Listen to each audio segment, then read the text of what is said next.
Bolt action beginner mistakes that are silently losing you games. In this video, I'm going to walk you through the 9 most damaging beginner mistakes in bolt action, what they are, why they're costing you games, and exactly how to fix each one. Right, let's get straight into it, and you're not going to want to miss number 4. These mistakes fall into 3 categories. The list building errors, where you're losing the game before you even put a model on the table. In-game tactical errors, the decisions that feel right but are actively costing you victory points. And rules gotchas, the ones that quietly undermine your entire strategy without you even realizing it. Let's start at the beginning, the list. So mistake 1, the tank trap. The single most common list building mistake I see from new bolt action players, and I see it constantly, is what I call the tank trap. You buy a tank, a real one, something with armour value 9 perhaps, a heavy anti-tank gun, maybe some decent machine gun coverage. It costs you 250, maybe 300 points, and it looks incredible on the table. And then your opponent deploys that anti-tank gun on turn 1, it gets a shot, and your 300 point centerpiece is either dead or running with a stack of pins that it never recovers from. Here's what's actually happening. You've spent a third of your army on a single target, not a hard target, because nothing with wheels and a stat line is truly hard to remove in bolt action, but it's a priority target, and experienced players will always focus on the thing that eliminates your most expensive threat first.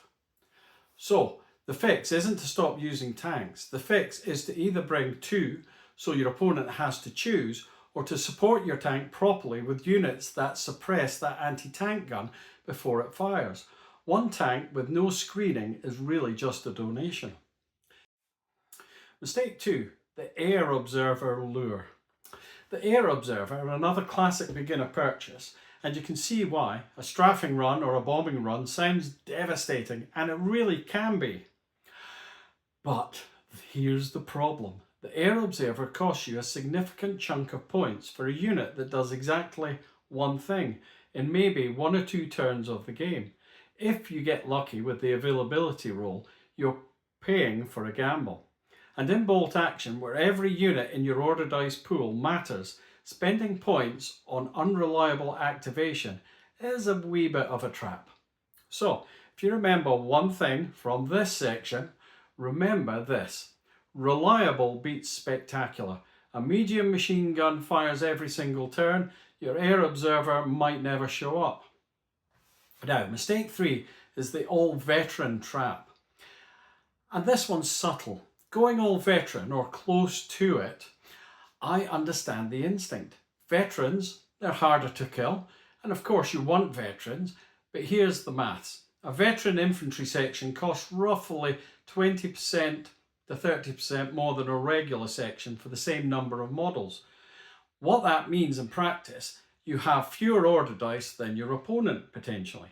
And in bolt action, order dice are one of the most powerful resources. So you end up with a beautiful elite army that spends most of the game pinned and outnumbered because you simply don't have enough activations to react to what your opponent is doing.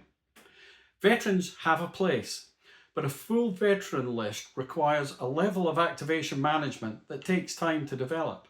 Start with a mix. Get your dice advantage working for you first. Okay, on to category 2, the in-game tactical mistakes. So, that's the list sorted, but even with a good list, these next mistakes will cost you. These are in-game errors. And this is where most people get it consistently wrong, to be honest. Mistake 4 is chasing kills over objectives. Now, this is really important. The biggest one, by some distance, is chasing kills over objectives. This is a mistake I see at every experience level, but it hits beginners the hardest because it genuinely feels like it's the right thing to do. You see a juicy target, you've got the shot, so you take it. And really, why wouldn't you? Well, here's why. Bolt action scenarios aren't all scored on casualties. Most are scored on objectives. Victory points are awarded for holding ground, controlling positions, completing mission-specific tasks, not for the number of models you've removed. So when you spend your activation shooting at a unit that isn't near an objective, you might win that exchange and still lose the game. So every time you're about to take a shot, ask yourself one question. Does removing this unit help me win this scenario? If the answer is no, that shot might be costing you the game, even when it connects. Now, mistake 5, ignoring pin management. Not managing pins properly, and I mean both putting them on your opponent and removing them from your own units. Here's how beginners tend to use pins. They shoot at something a couple of times, it gets 2 pins, they move on.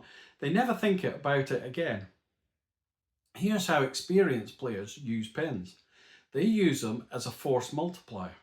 A unit with 3 or more pins is functionally out of the game unless its commander spends an activation rallying it. So you don't just put pins on things, you concentrate them on specific units to neutralise them completely, and you keep reapplying them so they never recover. And on your own side, a unit sitting on 2 or 3 pins that fires instead of rallying isn't just underperforming. You're not just potentially wasting a shot, it's a waste of an activation. Rally it. Get that unit back into the fight properly. And on your own side, a unit sitting on 2 or 3 pins that fires instead of rallying isn't just underperforming. You're not just potentially wasting a shot, it's a waste of an activation. Rally it. Get that unit back into the fight properly. Mistake number 6. Single point anti-tank failure. Last in-game mistake, taking one anti-tank asset and treating it as your answer to armour. If your entire response to your opponent's tank is that one AT gun, you've created a single point of failure. Your opponent knows exactly what it is, they'll suppress it, flank it or rush it, and when it's gone, you have nothing. To fix this redundancy, 2 lighter anti-tank assets are almost always better than one heavy one. They can't both be neutralised in the same activation, and they force your opponent to split his attention. And why not like and subscribe down below while you're at it to be instantly updated when the next video goes up. Right, the rules gotchas. These are the ones that quietly undermine an entire game plan without you realising it. So, category 3, the rules gotchas. Now, these aren't mistakes from pure strategy. These are mistakes you make because the rules have some edges that aren't obvious until they're used against you, or until you use them wrong at a tournament and your opponent politely points out the rule book, and that's not a fun experience. So, mistake number 7, the roll of 1 always fails. A lot of new players assume that with a high enough penetration value, the armour save is irrelevant. So they get aggressive and they take shots that they shouldn't. Here's the rule. In bolt action, a roll of 1 always fails, regardless of penetration bonuses, regardless of armour values. A super heavy AT round still has a 1 in 6 chance of bouncing off the lightest vehicle on the table. Building a game plan around I can't miss will eventually cost you a game. Mistake 8, snipers and cover. New players put their units in cover and feel safe, which is mostly correct, except against snipers. Snipers in bolt action ignore all cover modifiers when targeting infantry.